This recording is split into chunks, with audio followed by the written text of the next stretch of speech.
Upahnya Rp50.000 per hari sebagai buruh cuci. Poni adalah salah satu warga Jakarta penerima bantuan langsung sementara masyarakat atau BLSM. Uang tunai dari negara itu ia terima setelah pemerintah menaikkan harga BBM bulan Juni 2013 lalu. Jumlahnya pertama 300, dua kali 300. Dua kali doang. Iya. 4 bulan waktu itu. 4 bulan. Ya, untuk beli beras. Ya, untuk sehari-hari aja. Ini.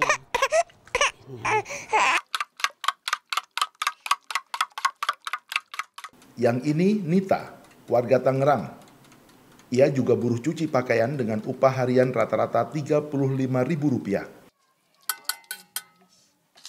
Ketika pemerintah menaikkan harga BBM tahun 2005 silam, Nita adalah penerima BLT atau bantuan langsung tunai, nama lain dari BLSM. Dulu pernah 5 kali 300 sampai 1,5 juta. Itu ini sampai dimodalin dagang tuh sampai bisa gitu. Tapi sekarang nggak bisa. Soalnya kecil.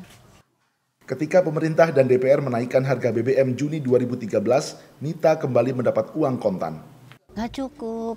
Soalnya kan namanya duit, nah sekarang kan menang duit segitu doang, kecuali gede gitu baru saya modalin puterin.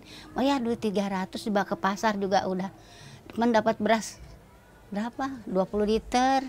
Yang lainnya kadang-kadang beli sabun, beli apa, tahu ya kok tinggal 100.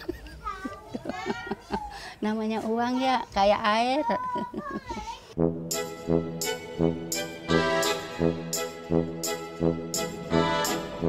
BLSM diberikan sebagai kompensasi akibat subsidi BBM dikurangi. Tapi uang cash BLSM dibagikan hanya untuk 4 bulan saja. Sementara dampak kenaikan harga akibat pengurangan subsidi BBM berlangsung terus hingga kini. Ya habis gimana? Nerima katanya 4 kali, nggak tahu ini cuma 2 kali. Jadi kita masih ngarep-ngarepin gitu, itunya kartunya kan masih. Ternyata nggak keluar lagi, katanya cuma 2 kali doang. Nita bahkan maunya harga BBM tidak naik, tapi BLSM juga dibagikan. Kalau BBM pengennya sih turun gitu, tapi subsidi jalan terus. Subsidi BBM memang besar, jumlahnya terus membengkak seiring pertumbuhan jumlah kendaraan. Setiap tahun, jumlah motor rata-rata bertambah 7 juta unit dan mobil 700.000 unit.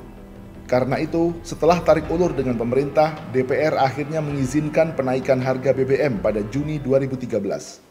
Bahwa besaran asumsi ekonomi makro yang telah ditetapkan cukup realistis dalam mengadaptasi perubahan kondisi ekonomi global serta dapat mengakomodasi penyesuaian besaran APBN yang realistis untuk mencapai target pembangunan 2013.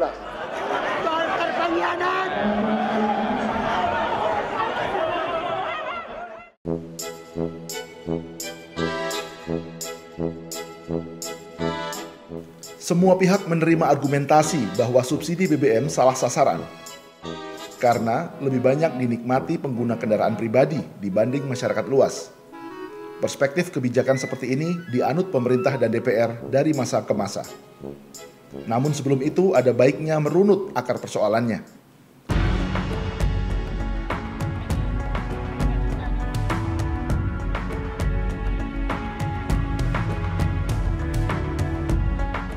Pertama, disebut subsidi karena biaya memproduksi BBM lebih tinggi dari harga yang dibayar masyarakat. Biaya pengadaan BBM sekitar Rp9.000 per liter, sedangkan harga jual ke masyarakat ketika itu hanya Rp4.500 per liter. Selisih inilah yang dibayar APBN dan disebut subsidi.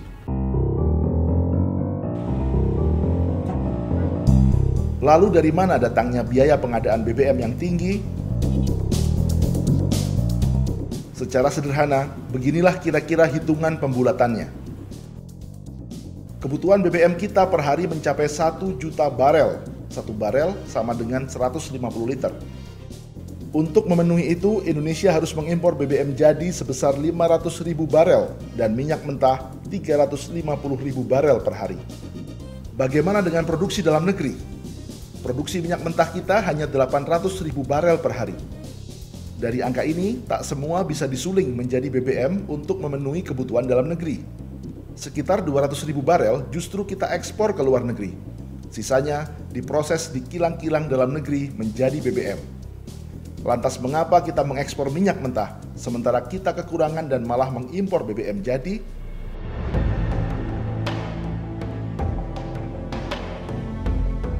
Alasan yang paling umum dikemukakan karena jenis minyak mentah Indonesia tidak semuanya cocok dengan kilang yang kita miliki. Maka pertanyaan yang layak diajukan, mengapa Indonesia tidak segera membangun kilang yang cocok dengan jenis minyak mentahnya? Mengapa impor yang notabene lebih mahal terus dipertahankan dan pada gilirannya menimbulkan beban subsidi? Bila pemerintah berencana membangun jembatan Selat Sunda seharga 200 triliun rupiah, mengapa tidak kunjung mampu membangun kilang seharga separuhnya? Mengingat beban subsidi BBM ratusan triliun rupiah setiap tahunnya, tidakkah masalah kilang lebih mendesak? Kepentingan dan keuntungan siapakah yang sedang dipertahankan dengan kegiatan ekspor-impor minyak mentah dan BBM ini? Lalu, ihwal kebutuhan BBM yang setiap harinya mencapai 1 juta barel atau setara 150 juta liter sangat terkait dengan bagaimana negara membuat kebijakan tata ruang, sistem transportasi publik, dan regulasi di sektor otomotif.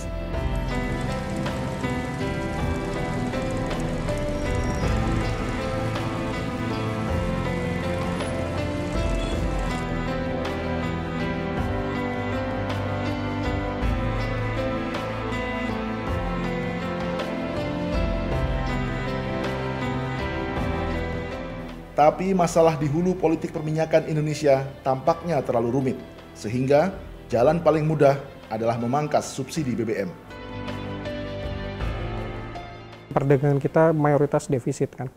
Oke, volume perdagangan baik, positif, semakin naik. Tapi masalahnya tidak diimbangi dengan kemampuan menangkal impor atau memperlambat impor, yang atau kemudian kita bisa melakukan proses substitusi impor yang kemudian itu harus ditopang dengan kemampuan teknologi informasi, misalnya kemampuan inovasi atau misalnya paten dan sebagainya, itu rendah kan, tetap saja ini tidak menjadi innovative advantage, maka itu nilainya juga tidak positif.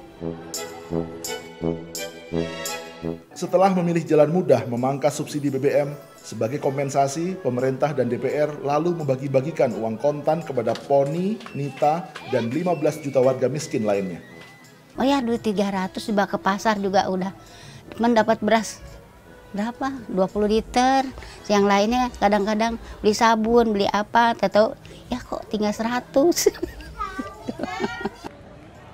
Uang kontan bernama BLT atau BLSM itu langsung ludes dalam hitungan hari. Padahal dampak pada kenaikan harga terus terjadi hingga kini.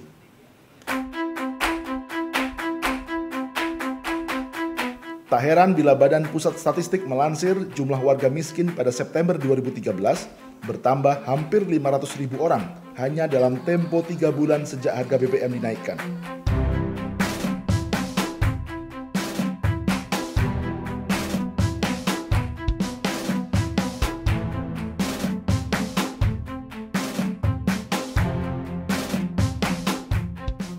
Sekali lagi, BPS mengunci argumennya bahwa kenaikan angka kemiskinan tahun lalu memang disebabkan oleh kenaikan harga BBM.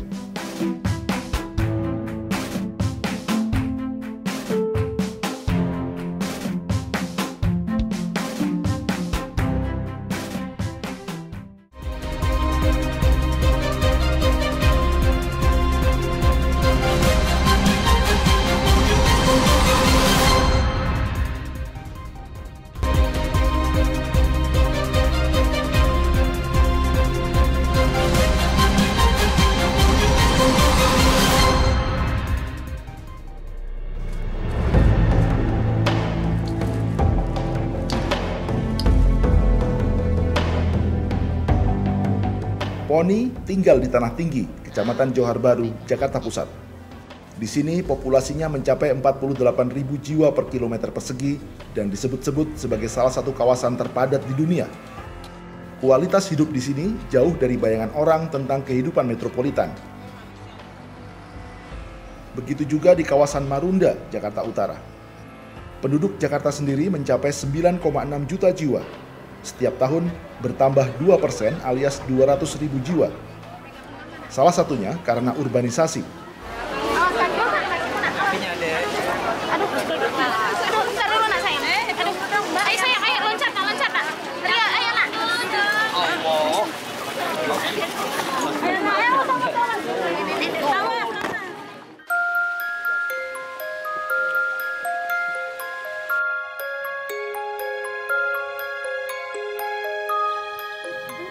%60 orang miskin memang tinggal di desa, dan dari yang miskin itu, 60%-nya adalah petani.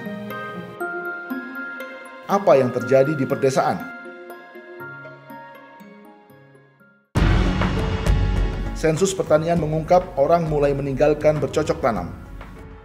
Jumlah petani turun 5 juta keluarga dalam 10 tahun terakhir. Penurunan peminat juga terjadi di usaha perkebunan, peternakan, dan perikanan. Meski anggaran untuk sektor pertanian naik lebih dari 100% hanya dalam tempo 4 tahun. Salah satu faktor makin berkurangnya jumlah petani adalah makin sulitnya akses lahan. Saat ini, lahan sawah luasnya sekitar 7,8 juta hektar, idealnya 13 juta hektar. Sejak 2008 hingga 2010 saja, penciutan lahan atau konversi di Pulau Jawa mencapai 600.000 hektar atau rata-rata 200.000 hektar per tahun. Padahal di saat yang sama, pertambahan lahan sawah baru hanya 40.000 hektar. Petani juga, rakyat juga ingin makan sama dengan pegawai. Kalau pegawai jelas gajinya.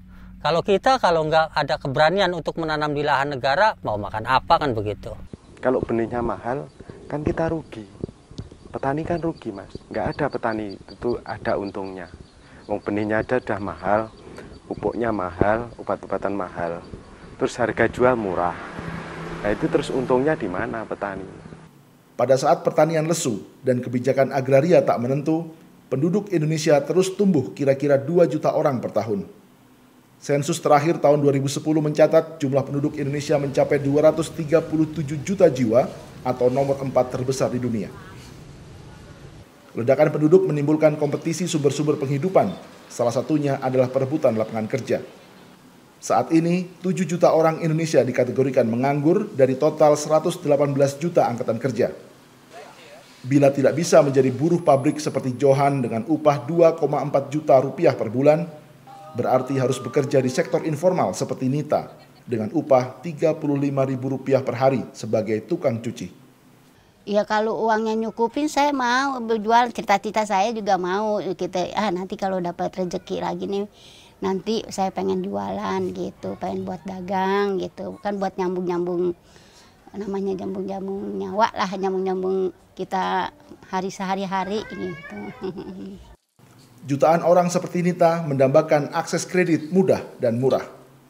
Dalam laporannya kepada DPR tahun 2013 lalu, Bank Indonesia menyatakan uang masyarakat yang disimpan di perbankan saat ini ada 3.600 triliun rupiah. Dari jumlah ini, 3.100 triliun diantaranya disalurkan untuk kredit. Dan dari 3.100 triliun itu, hanya 19% yang mengalir ke usaha mikro, kecil, dan menengah. Sedangkan 80% kredit mengucur ke sektor non-UMKM. Bironti, seorang peternak bebek di Yogyakarta, punya pengalaman dengan bank. Pernah. Dulu awal saya pernah pinjam di bank, tapi ya itu, saya waktu itu emang betul-betul butuh modal itu, karena waktu itu mau lebaran ya, saya kan harus, kalau lebaran kan harus stok sampai 3 kali lipat, benar-benar butuh. Ternyata saya butuhnya waktu itu 15 sih, cuma dikasih 4 Pak ya udah, jadi nggak jadi apa-apa, malah susah. Terus habis itu padahal saya rutin loh, pembayaran itu saya rutin, tapi kayaknya nggak percaya gitu. Jadi saya gimana rasanya, terus setengah tahun saya tutup, udah kapok. Dalam APBN 2014, pemerintah telah menaikkan subsidi bunga kredit hingga 2 triliun rupiah dibanding tahun sebelumnya. Tapi Bironti kadung kapok. Tanpa lapangan pekerjaan, akses tanah, atau akses kredit modal kerja, seorang seperti Poni, Nita, Amin, atau Kuncoro cenderung terjebak dalam lingkaran kemiskinan.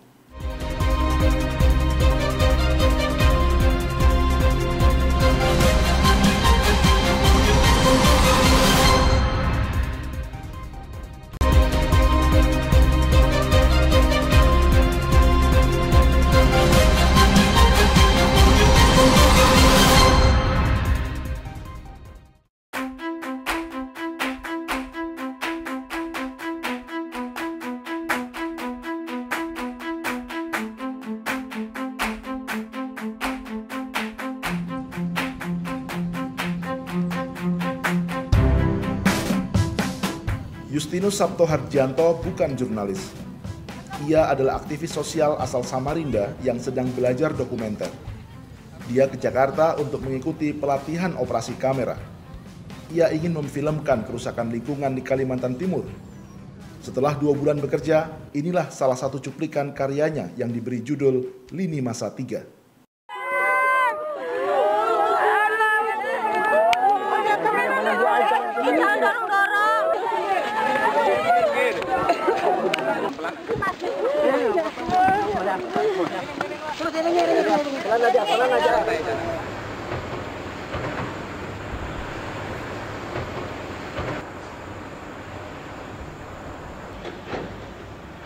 Belum ada bangunan batu bara, sawah ndak rusak, ndak amburadul. Sekarang ada bangunan batu bara, rakyat kecil malah sengsara. Yang enak rakyat yang besar, ungkang-ungkang kaki terima uang. Kalau kita terima apa? Terima imbatnya lumpur. Sektor pertanian sudah lama tak jadi prioritas. Meski orientasi kebijakan ekonomi dan pembangunan bukan berarti beralih dari darat ke laut. Yang mengendap ya di bawah sana. Kali ini kesaksian datang dari jurnalis senior Farid Gaban yang melakukan perjalanan keliling Indonesia selama hampir 1 tahun. Dari sisi negara kepulauan, saya kira kita strategi pembangunan kita masih sangat berorientasi pada darat. Jadi kelautan ini belum dirancang, belum dimanfaatkan, belum dieksplorasi secara memadai. Jadi kita masih tergantung pada kehidupan darat pada dasarnya. Padahal negeri kita adalah negeri laut. Orientasi kebijakan maritim tercermin dari apa yang dialami para nelayan. Bila di darat ada petani gurem yang lahannya hanya setengah hektar, di lautan pun banyak nelayan gurem yang bersaing dengan kapal-kapal asing penangkap ikan. Nggak tahu nyuci jaring orang tua kecil, main embat aja, kemana saja dia mampu, orangnya gede, modalnya banyak, jadi nelayan kecil sepelekan. Setelah mendatangi sekitar 80 pulau terpencil, Farid Gaban sampai pada kesimpulan. Banyak ikan-ikan yang besar itu ada di laut lepas, yang kita tidak mungkin mengambilnya tanpa kapal yang besar. Dan petani tidak, nelayan kita nggak mungkin punya kapal yang besar karena modalnya kecil. Akhirnya yang banyak masuk ke Indonesia adalah kapal-kapal dari Hong Kong, dari Taiwan, dan sama itu. Jadi itu saya kira itu problem utama di kita. Itu sebabnya, itu yang menjelaskan kenapa harga daging bisa lebih murah di Australia dibanding di kita. Karena di sana, di Australia itu subsidinya juga sangat besar. Amerika itu subsidi pangan, subsidi pertaniannya sangat besar. Sementara petani kita seperti dibiarkan sendiri untuk jalan. Di Indonesia, subsidi kerap dianggap sebagai beban ekonomi. Selain subsidi BBM, tahun 2014 ini subsidi listrik turun 28 triliun rupiah dibanding tahun lalu. Subsidi pangan dipangkas hampir 3 triliun rupiah. Sementara subsidi pupuk relatif tetap sebesar 18 triliun rupiah. Demikian pula halnya dengan subsidi benih yang bertahan sebesar 1,5 triliun rupiah. Namun ada kabar baik. Pemerintah dan DPR menambah subsidi 600 miliar rupiah untuk pelayanan umum, seperti subsidi penumpang kereta api atau angkutan laut. Kebijakan ekonomi pada akhirnya adalah ihwal pilihan dan prioritas. Daripada kita membangun misalnya jembatan Selat Sunda, yang itu adalah notabene cara berpikir darat, menurut saya kita harus memperbaiki pelabuhan-pelabuhan. bila petani di darat merasa tak dipilih dan nelayan di laut juga tak jadi prioritas, saat itulah pertanyaan-pertanyaan keras layak dilontarkan.